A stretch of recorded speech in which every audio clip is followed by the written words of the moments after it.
You want it? Now you got it. The WNBA is forever changing, and it's changing rapidly. What you have seen in the past will no longer be the case because now the grassroots is coming into the WNBA. There's no doubt about it. We'll get into it. Folks, the WNBA is changing right in front of your eyes. The WNBA is changing right in front of your eyes. The Indiana Fever set a fire off, and now it's going to be dealt with. And now we're getting right back to this, what I already told you earlier, because a lot of people are trying to explain this, but they have no idea what's really going on.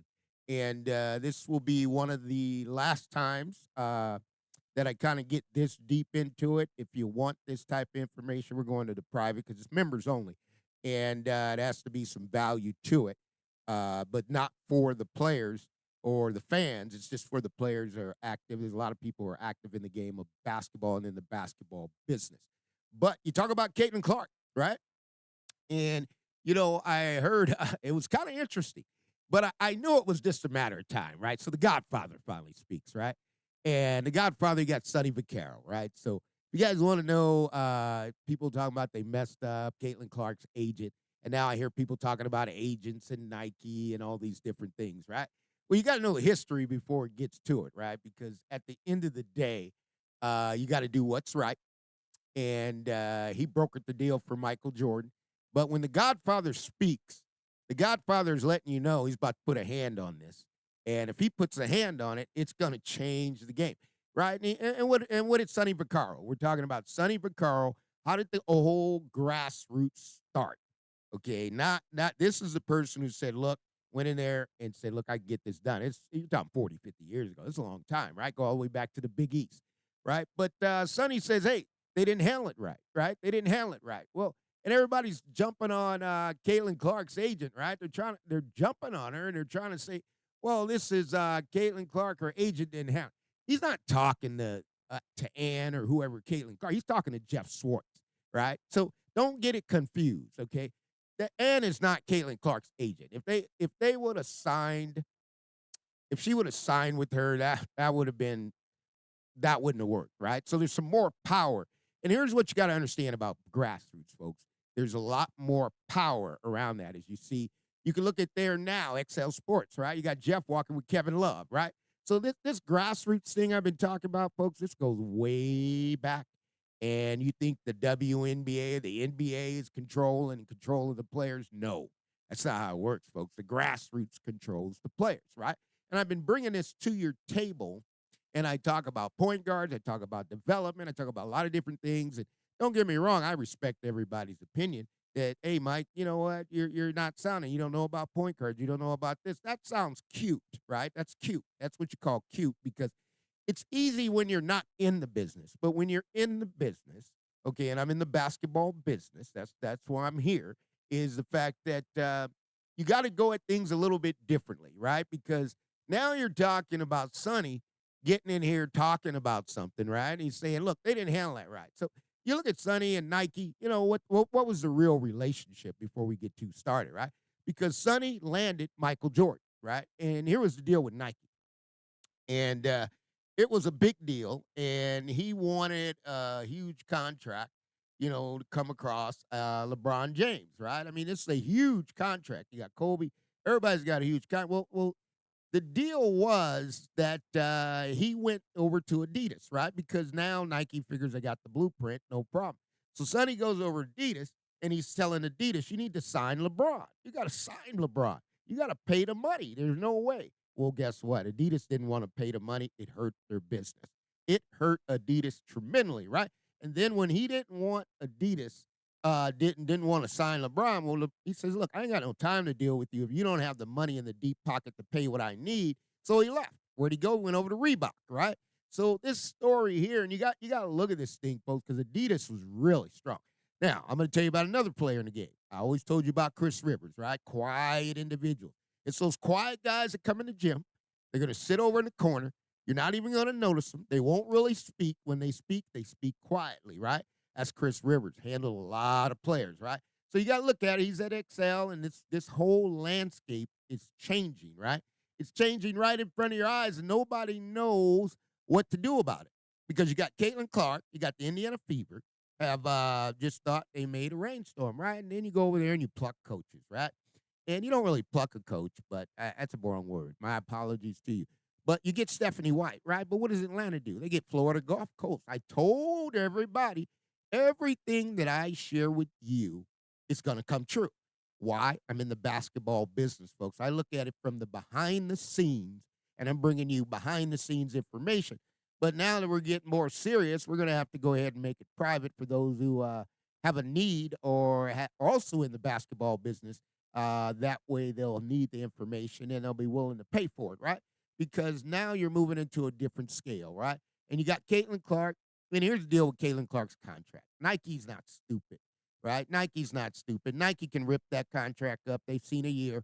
They can come back to the table. We're ripping it up. It's not like the WNBA contract, right? It's not like the Players Association. Nike, here's the deal. Nike's got Juju Williams, right? And that's why I saw Phil Handy is going to coach Unrivaled. I mean, Juju Williams, Unrivaled is locking in players, right? Because in grassroots, you got to lock down the players, right? Nobody gets a free set of players. And that's what happened with the WNBA. They've been having free access to players, right? They haven't had to pay for them, hadn't had to ante up, haven't had to put up money for the training for them. All the WNBA had to do was somebody else did all the training. And guess what? They paid for it, right? Right? So you got to look at that. And now what you're starting to see is a migration of men, right? I already told you. And you guys look at me and you guys say, call me whatever you want. You can look at me, you can feel you're going to humiliate me or do anything you want, but you're never going to do that with me because I know the game. And the game is in the grassroots. It's not in there. That's why I looked at Nike EYBL last night. I'm looking at film. Okay, and it's changing, right? Because you got Caitlin Clark was the big fish, right? But Caitlin's not going to be the big fish going forward. I can tell you that right now. If you think Caitlin Clark's going to be the biggest thing in the WNBA, you are confused, right? She is a major piece on the chessboard, but she's not going to be the biggest piece on the chessboard, right? Because the other players coming behind her, they're going to be just as good or better, right, of the WNBA. That's why when I look at point guards and I tell you, hey, guys, here's the deal. Mikey Williams best in the league, right? That's best in the league. That, to me, I can win 1,000,000 games with right there with Williams, right? Why? Because she understands the angles, the cuts, setting up offense, defense, right? And the only reason Las Vegas Aces and you go over here and you got Clutch, right? So I've been telling you about Calvin Andrews with Clutch. Nobody wants to pay attention. It's coming whether you want it to come or not because the money is going up. Why have the WNBA haven't had grassroots before? I'll tell you why, okay? Because you weren't paying any money. Now you got the NBA and the WNBA is ready to put up the money. And now because why you got competition, you got to protect your players, right? And Nike, Adidas, Reebok, New Balance, Puma, they've been fighting for years, right? This has been going on behind the scenes. Nobody really knows about it. They just figure, okay, the player just showed up. Well, now the players are getting too valuable. And everybody's talking about Angel Reese. Angel Reese is going to shoot 40% from the three-point line to play the 2-3 position. I don't care what anybody says. You don't have to believe me because everything I tell you on the Money Mike Syndicated podcast is coming to truth. I told you grassroots was coming. I told you they're going to get high-profile coaches. I said they're going to change up now. They're looking for a different style of player. They want their players trained because the WNBA hasn't been in existence, and they've been there, as a Guma case, say we have the product. But you have a great product. The only difference between the NBA and the WNBA, your product is not polished, right? So now we got to polish this up, and it's hard because you're going to have to go in there, and somebody's got to train them, right? So when you get somebody's got to train the player, here's what I'm saying, folks. When you get somebody's got to train the player, that's when you get player management, right? So I talked to you about Chris Rivers, right? Chris Rivers came in there. You got play hard, play smart, grassroots basketball in Sacramento, right? And other thing is you got my guy Paul Nunn, right? Big Paul Nunn runs Coach's Corner. Another one in the network. My network, man, I'm on the horn all night long because I see all this coming. So I'm trying to touch everybody, tell them get ready, right? But he's play hard, play smart, man. They put a lot of guys in the college basketball, and this thing here, man, is getting different. Why? Because the NILs have changed the game, right? So now the grassroots is in the NIL, Okay, now they're going to go get all the NILs and all the women's players, and now they're going to bring them all to the WNBA. They're going to be polished, right? So you got Sonny. Last time I was up there and Sonny was in Las Vegas, I'll tell you, he had Derrick Rose and Eric Gordon on the mean streets, right? They're on mean streets down there. We're in Vegas. So I tell you what, Derrick Rose, fastest guard I ever seen, man. You talk about blazing speed, blowing by player, but imagine having two NBA players, Derrick Rose going coast to coast. Sonny has them all, right? This is the deal. Sonny can get coaches to go wash his car. I mean, these are D1 coaches, right? Because you can't get the player anymore. See, this is the deal that people don't understand. In colleges now, you can't get the player. It's going to change in women's basketball because it's already changed in men's basketball. You can't get the player anymore, okay? Because what? You're not contributing and you're not paying for it. And that's the way the NBA has been built because I already told you to get somebody to the NBA. It costs about $400,000, folks. That's about $400,000 to get you there because by the time you do your travel ball, everything that you're doing, everything's going to change. Now, so as I walk you through this, there's a bunch of guys I'm going to show you. This bus is getting bigger and bigger, right? Because I'm on the horn now, and I'm trying to reach Mark Olivier, right, from the Oakland Soldiers, saying, Mark, what's going on, man? Mark, the women's game is hot. What's happening? He knows I do women's basketball. I'm not coming after the men, right? So I'm going after the women, right? Now here's the deal. When you get into grassroots like the Oakland Soldiers, right, you got to understand, this is a different game. They got the number one player in the country. Potentially, he's going to be the number one draft pick in the NBA, right? So he's been doing this thing here, beginning all the way back to 1996. This is a long time. Even as a son, man, his son could shoot the ball so well, man, he killed us, man. We used to come down and play him, Chico Tar Heels, man, he killed us. We had a good player, but man, Mark Olivier's son could shoot the ball. But Mark's been dealing with player after player after player after player, right? Nobody does it better, right? So you got to understand who founded the Oakland Soldier is Calvin Andrews, right? So this is grassroots. I'm taking you through it. And the Oakland Soldiers is the number one ranked team, okay, in grassroots basketball. They've done it time. LeBron has paid for them. Stanley Johnson. There's so many NBA players have played for him. Eric Gordon came out of there, right? So you got to put all this in perspective because we're getting back to Caitlin Clark. We're getting back to Angel Reese. These things have changed now here, and you got to have a network. There's no way that you could build anything without a network, right? So that's why I tell you I don't have any problem sitting Alyssa Smith. If you look there, right there to the left, okay, to Gus, right? Gus Armstead, because Gus Armstead will take Alyssa Smith and bang, she'll come back to the WNBA and she's gonna be on tap, right? And it's all in grassroots. That's why it's easy for me to say whoever the Alyssa Smith family is, hey, just reach out. We'll get you a plane ticket. We'll get you down here. We'll get you with Gus. Because Gus's son's played in the NFL, no doubt about it, but he's got a whole lot of players that have played in the NBA. A lot of people don't know about it, but the NBA and the grassroots do. He's been training and developing men, women, players for many years, right? And he's one of the great trainers for women, right? So I'm pushing on that because now, hey, Gus, I'm trying to go out there. I'm going to find some players. We're going to get them to you and let them work them out, right? That's the network. That's the network that's got to be built, right? And you get there and you're gonna rip around this guy, another guy here, Gary Charles, right? Gary Charles, when you see him come around, it's business, right? And when Gary Charles, who was Gary Charles? He orchestrated the Kobe Bryant trade, right? How did Kobe get to LA? He made that happen. You got Jerry West. You got all these moves have to be made. So you can get a player to any team you want, right? And because at the end of the day, it's wide open. I mean, I'm just walking you down the bus. Then you get to my guy Joe Keller, right? So you got Joe is sitting there, and Joe got ahead of the game years ago. He went all the way down to junior phenom, right? He goes down to junior phenom, and he gets all the players. So he's had just hundreds of NBA players that have been in the junior phenom, right? And so, I start out, I get to meet these guys, and guess who I get to coach, right? He's a fifth grader, Quinn Cook, right? Quinn Cook comes to the phenom camp coming out of Baltimore. He comes up, okay, he's on my team, right? Let's coach him up. He comes up to me and says, Coach, can you play this game? I said, yeah, what do you need to know? He said, well, show me something. I showed him the spin move. He said, whoa. Then after that, he used it for the rest of his career. So that spin move came out of the phenom. But then we got so many grassroots coaches that it's unbelievable, right? So you get this thing to moving. And then the next guy you got to think about is Dave Taylor, right? A lot of guys don't know Dave Taylor. He's a Yankee fan. This guy's been hitting kids in the head with the ball. Me and Dave, I just closed my eyes. I said, Dave, hope you don't hurt that kid, right? Because if you're not paying attention in the phenom camp, the ball is going right up beside your head, right? That's Dave Taylor.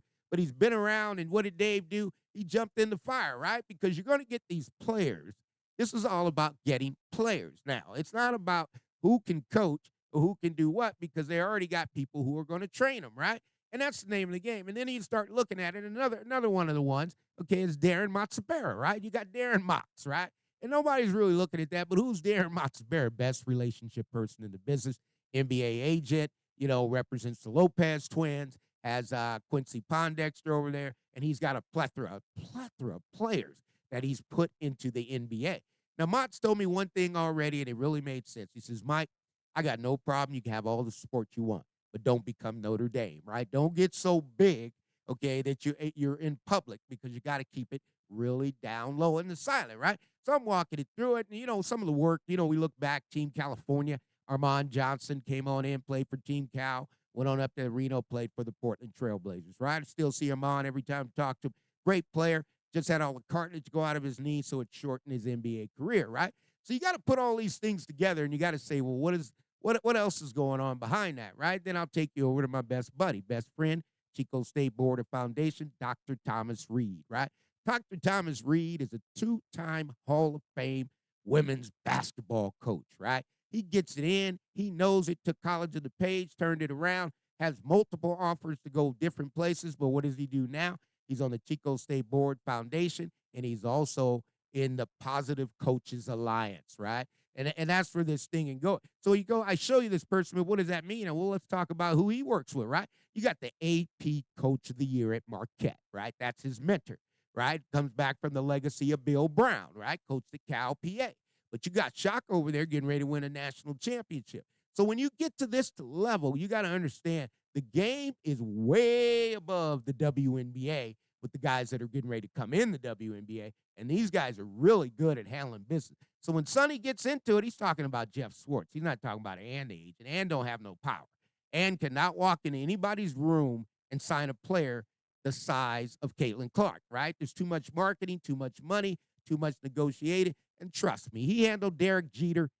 Caitlin Clark's not Derek Jeter, right? So you got to understand, he's had big timers. You see Kevin Love. He's had a lot of big time players. So guys, listen, don't get it confused to start talking about Caitlin Clark's agent because you don't know what you're talking about. First of all, I'll be the first person to tell you there. And two, Nike can rip that contract up any day of the week, right? Because at the end of the day, performance, why would Nike promote something when the WNBA is out of control?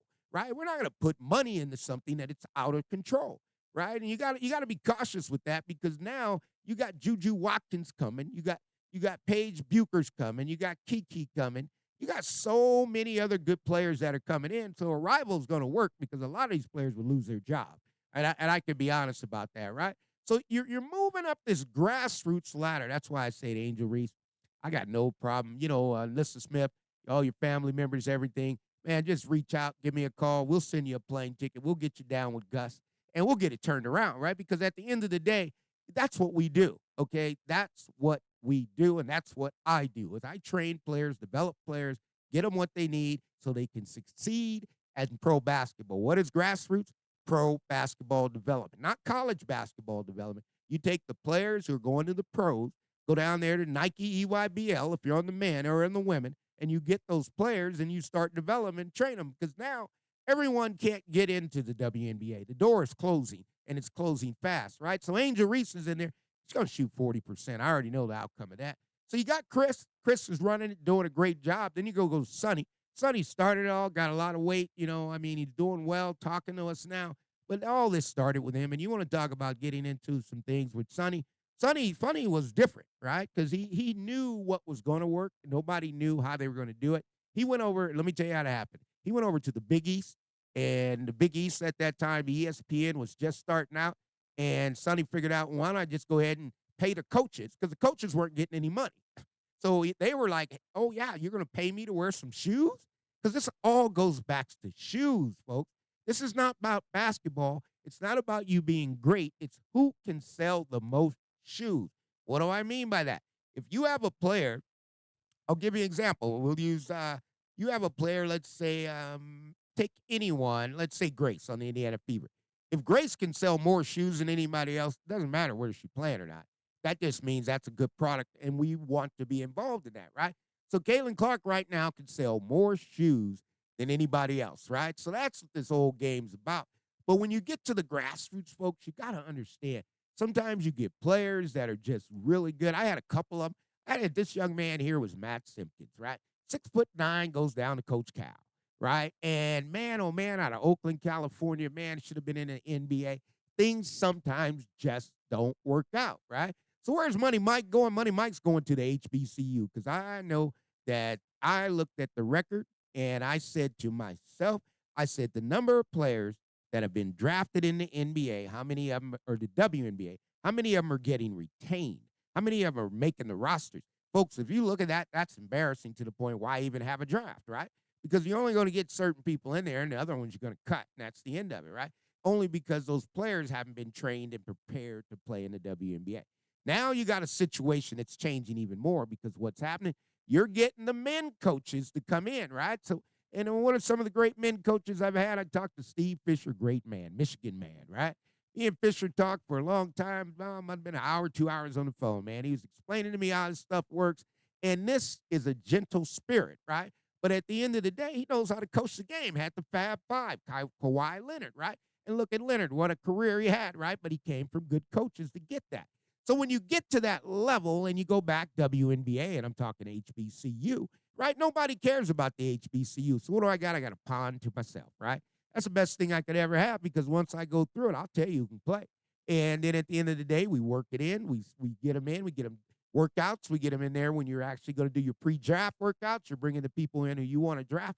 You got workout people to work out with them. Now, what happens if they're better than that? You're gonna like this undrafted free agent because I know what it needs. I always tell you, Lynn Roberts, Chico State, went over there to UOP, now up in Utah. They need to bring her to the WNBA because Lynn Roberts is the top-ranked coach. I give her a hard time. She's had a couple of my players that went on and played for her, but Lynn Roberts is perfect for the WNBA, and she has that championship desire where she would get in there and fight, right? So you got the profile is high now, and it's changing. Then you got my girl Sharice Green, right? We just got off the phone last night, right? Sharice Green, half the people don't even know who she is, right? But some of you do. And what about Sharice Green? She's over there now, and she trained Gabby Williams. So when we talk basketball or anything, it's real simple, folks. And then I'm walking down because I got a big old lineup. I'm coming here. Told you about my cousin. He's an NBA agent, so I'm talking to him. He's got his partner, maybe soon his wife, his Holly. Who does she work with and manage? Kyrie Irving, right?